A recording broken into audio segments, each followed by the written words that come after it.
Good morning, good morning, good morning, good morning from the land of smile. I have a question for you today. Let's talk about this. Why do people love branded products? Do you like branded products? Okay, I want you to give your comments below. Do you like branded smartphones? Is your phone, branded? Is it the latest iPhone or whatever that is? Or latest whatever iPhone? Do you love branded shoes? What are your branded shoes? I want you to comment. Your iPhone. What iPhone do you like most? Okay. Branded shoes. What shoes? What branded shoes do you love? You like branded watch? Okay. Let's wear some branded watch if you want. Okay. Well. My wife loves branded watch, and she's giving me one. Do you love branded toothpaste? Maybe the best one is Glister. You have it? Well, this one gives me the best, anti-cavities, and I love it because the doctor asks me like 35,000 for one tooth with cavity, and I cannot pay for that. But this one solves the problem with branded toothbrush. Yeah, at the back, this is for cleaning your, gum. Do you like branded deodorant? Right? Okay, I don't know if you love branded deodorant, or it's up to you, but I don't know. Branded clothes, right? Yesterday, my wife wanted us to wear this shirt, which says here, it says Ram and what is this, mommy? Cannot read at 46. Rim and Dell. It's a family fit albero. All right, branded. They make it branded. Do you like branded clothes and whatever? Here, branded bags. My wife yesterday again. She said, "Daddy, you buy that for me because it's branded and it's very good. It's 500 baht if you buy unbranded products outside there." And right now it has a brand, and it's very strong. This is not even half of the price. Up to you, right? If you like that. Do you like branded bed? Well, hey guys there, kids, you're still sleeping there. Do you like your bed because it's branded? Do you like branded cars? Maybe like is that Rolls Royce, Mercedes Benz, BMW? Do you like that? Why? How about branded house? All right. Do you live where do you live? In a subdivision or village? Oh, we live in a where? Is it in Chinatown? Do not be branded by that. And do you live or do you send your school to branded schools? I mean, do you send your kids? Sorry, do you send your kids to branded schools? Like, where do your kids study? And then you like to answer whether the schools that they go to is branded or not. You say, oh, well, in Thailand, it's very common for people to, they use branded, they go to branded places, use branded products, and they would say, like, oh, my kids, they go to this international school. Well, how about, do you like branded books? Well, let me see what books I have here. Okay, right here, I have. Oh, there are lots of books. Okay, I have stewardship. Are your books branded? I have here. What else? What else do you have? What else do I have? How about timeless truth? This one, timeless truth. What else do I have? All right. Do you have here for kids? Here for kids. All right. Do you teach your kids with branded books like Bible stories so they will learn some eternal principles that will make them better citizens, not only in this world but will the world to come? Well, I like Bible. It's a branded book, right? And I also love here the secret to saving and building your future. Okay, this is one. I'll talk about this later on. And books. I have a catalog of books here that I want you to know they're branded ones. Okay. All right. I will show you later on, like health and home, if you want health. Later on, I will tell you later on. All right. Whatever that is. Okay. Branded things. Look at, is my face branded? Look, you know, whether we like it or not, people want branded products, branded things because of many reasons. That's what you see in my screen here. Why do people buy branded products? Okay, I'll give me. I'll show you some reasons. Look at that one. If you see on your screen here, some reasons. Okay, you will see a lot of these reasons online. Better for you to see them. All right. Okay. Lots of these reasons. They love branded ones for reasons that we don't know. Okay. Let me explore some. Right here, what reasons do consumers give for loving brands? All right. And here are some reasons. For example, top reason consumers love brands because to them, it says here, it makes life more comfortable, convenient, entertaining, all right? That's 30%. And this 24% of these people in the survey fulfills my internal vision of myself. Isn't it about self? All right. And then some would say it evokes positive feeling. Is it correct? Oh, well, you have the three reasons here. I don't know what your reasons are. Okay. I don't know what your reasons are, but let me explore here. It says another one here. It says people do not buy products or brands, they buy better version of themselves. Is that true? Give your comment below if that is true to you. All right. Or maybe they love to look this version. Maybe in 2000, this is the kind of version that you want. Oh, I look like this. In 2020s, this is the one that I look. In 2040, might be like this. Like it's a better version. I remember, I remember a teacher of mine, a colleague teacher of mine, and she posted on Facebook. All right, and I said, "Oh, you're so beautiful in this picture." And so I went to the profile, and went from one picture to another until there was a picture of her 10 years ago. If you see her picture now, she's so beautiful this time. And then 10 years ago, what do you expect? And I said, "Oh, this is your old picture." And she said, "Yeah, that is how I looked before. But why would you look at the old branding? You look at the latest version." Yeah, look at my latest version. That is the one.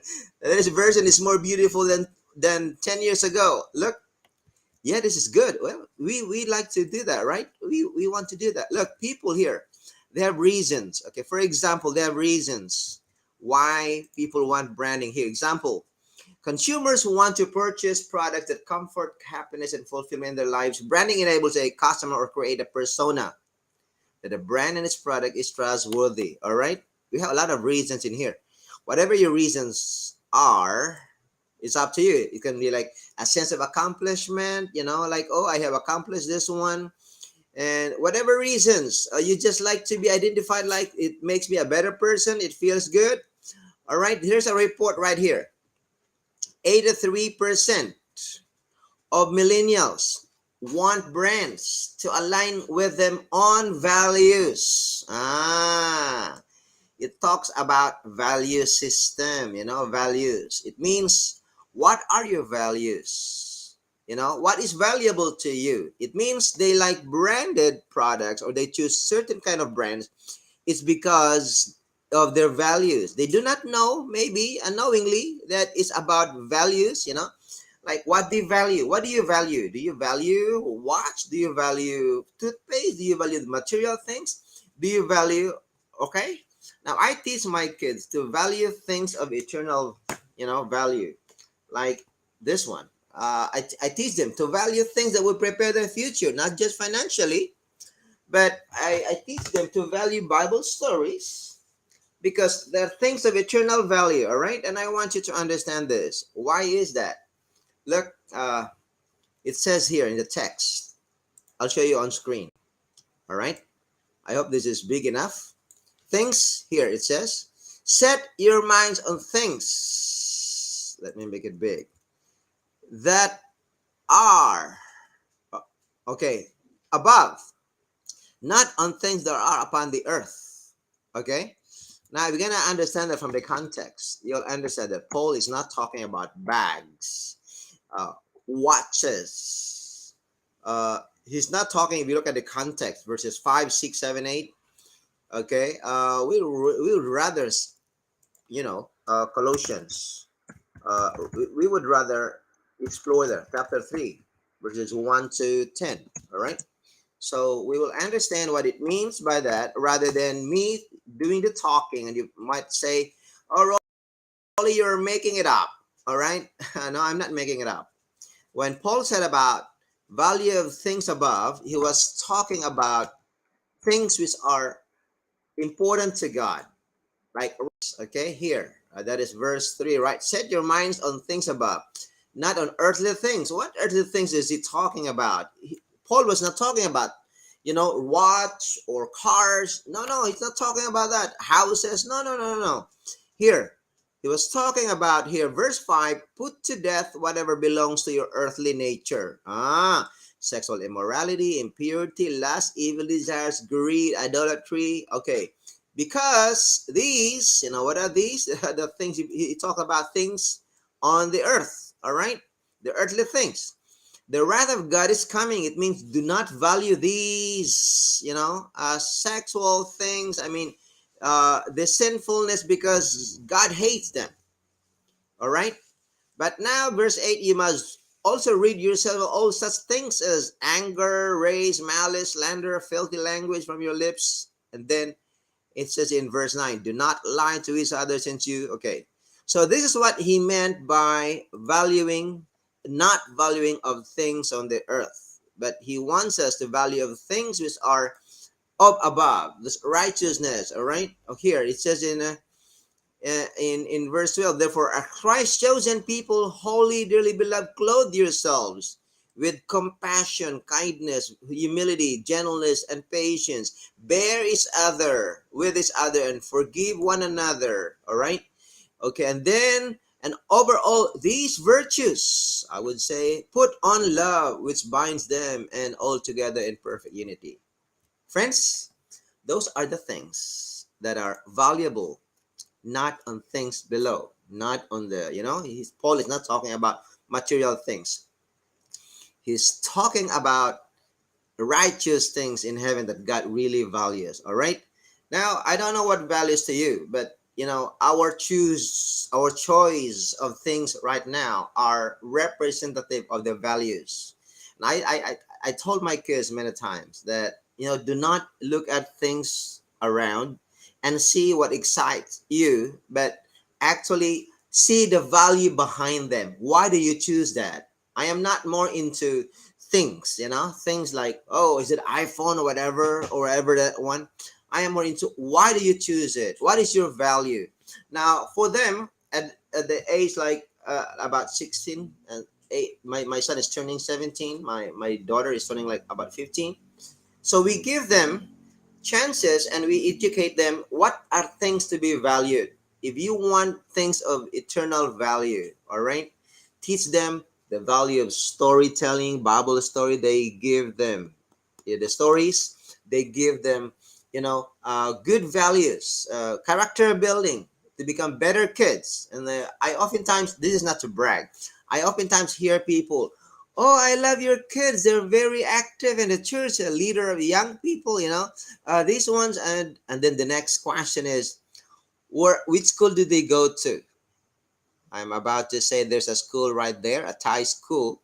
I cannot say they go to international school because they don't go to international school. And then I would say, yeah, they go to a Thai school, which is owned by a Filipino becoming Thai. Oh, why do they speak like this and like that? Well, what can I say? I would rather say directly, depends on the person. I would say, well, they have been trained at home. They've been trained of things of eternal value. They're not perfect. This is not to brag, but these stories are really good. If you value that your kids will become better citizens, not just of the things, I mean, in here in earth, but also uh, hereafter, all right? Become citizens also of the world to come. You might want to, give what they really need. These stories I have in here. We have some books. I will promote them later on, okay? Am I selling? Well, it's up to you. If you value them, I can sell some to you, but you can just refer, come to me, here, there's a lot of them here. I will I will explain to you one by one later on. Okay, whatever things you need, there are a lot of these books. They are valuable ones. You might say, hey, why not internet? Yeah, you can find on the internet too, but be careful in social media. You know, if you're not careful, you're not choosy of the things you actually watch on social media. It's just like you are what you eat. It's just like you are what you read. It's like you are what you think. You are what you choose. That's why be careful with branding. I am not into branding, but there are certain things that I really like to value so much. For example, here, uh look, if you look at my Facebook, you will see here in my Facebook, I pinned this one. I pinned this one so that people would understand why I do what I do here. Okay, and you will see on my Facebook. All right, okay, sorry for other people there. On my Facebook there are things that i that I love, and they represent my branding. For example, why I do this one here. Wait. Sorry for them. Right here. Okay. Look. If you see that, I hope my FB branding is perfectly understood. All right. For my family and friends and colleagues in different groups, this is my branding, and I'm not confused. I am putting this up. Okay. Example, you can be branded yourself as a Christian here. Like anybody, this is my branding. Okay. I am not confused of my identity, my affiliation, my branding. Okay. My FB branding, my occupation. Okay, because for example, my branding to my God, I am branded as a sinner saved by grace, a servant and a steward. Okay, steward of what? Steward of what? Steward of, when you talk about stewardship, people don't like to listen. Steward of what? Here, steward, not only about financial, with the 10% of income, but 100% of it all. All right, you know what I mean by that here. We are God's steward of our income. Okay, and it should be 100% should return to God. I should say be used. It should have an ROI, means return of investment. All right, they're in here, so I'll go back to that later on. So to my church mates, I am branded as an SDA, a modern tent maker. Like, okay, I'm glad a tent maker means I'm not salaried by tithe anymore, as a pastor, as a minister. To my family, I'm a father of two kids and my husband, to my wife. And to my colleagues, number four, I'm a science teacher, health, math teacher. That is branded, right? And to tent makers, well, serving fellow tent maker, they made me as a president. That's okay. Doesn't not no special thing about that. Here to my care group, I'm a fellow a C7 leader, a care group. All right. To visit care group, I'm also a leader there. And to my co-savers and investors like this one, I'm telling you about, uh, right here. This one, let me show you. Let me show you. Right here.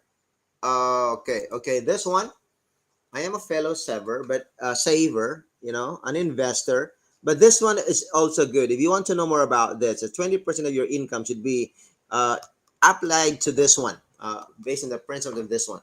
I am just a fellow, I should say IMG in saver, co-saver, and investor. But I use biblical principles because as a pastor, as a minister, I don't like to be swayed into strange teachings which are not biblical. And that is, I'm using here with my other Facebook account for that. If it is for Filipinos, this one is Rolly for Filipinos.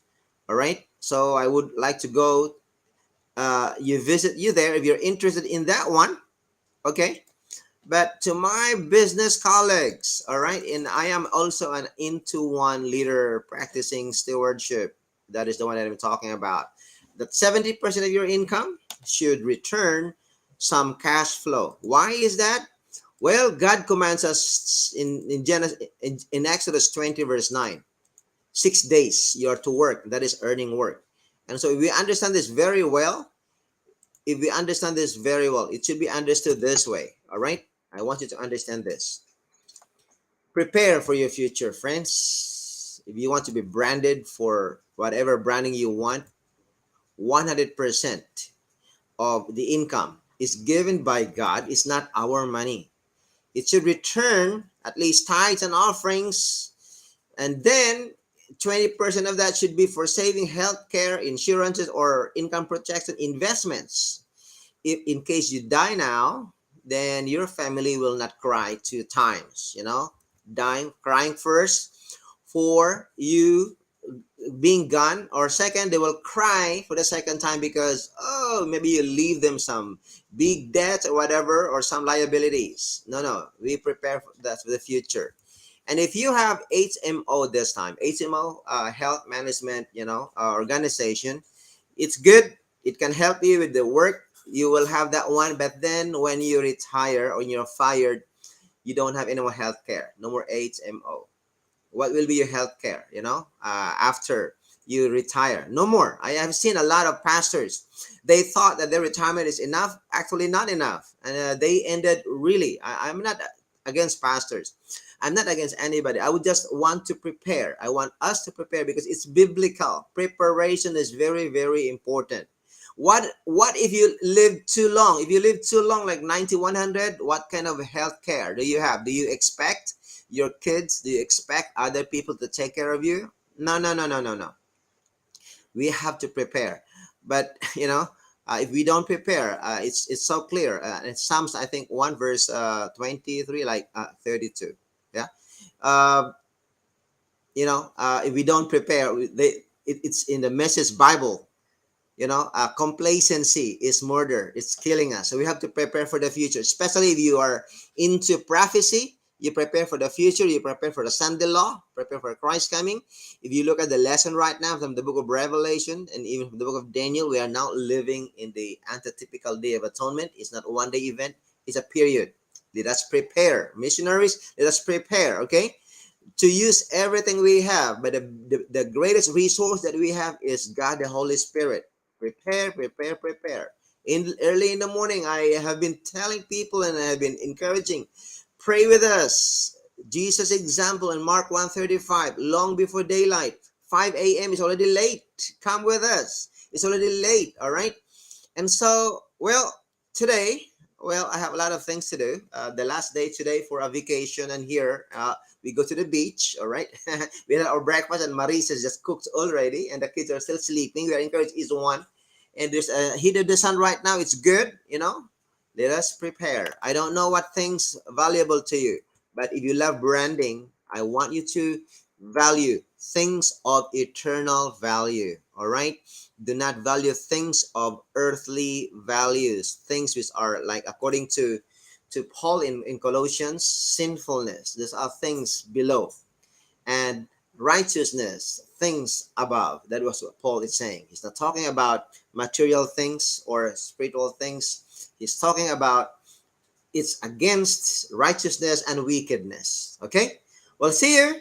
Give your comment below if you want to react, and share this video if you think the content of this is really helpful to you. I cannot see who is watching this one. Rolly is the one watching. If you're watching this on this is also live on YouTube, then I would want you to subscribe. If you're watching this on Facebook, well, like is good, but love is better. Or maybe you can send stars, all right, to make more content. Well, it's up to you. What is more valuable to me is I'm helping you. You can help other people by sharing this information. We rather value things of eternal value, and that is righteousness that God wants us. Like, seek ye first the kingdom of God. That is the one that we value. And his righteousness, that is the one we value. And all these things, it means God has given them already, will be added to us. These are just addition. So let us value God, his righteousness, rather than valuing wickedness or unrighteousness. God bless you today. God bless you today. Raleigh here. See you next time. Bye-bye.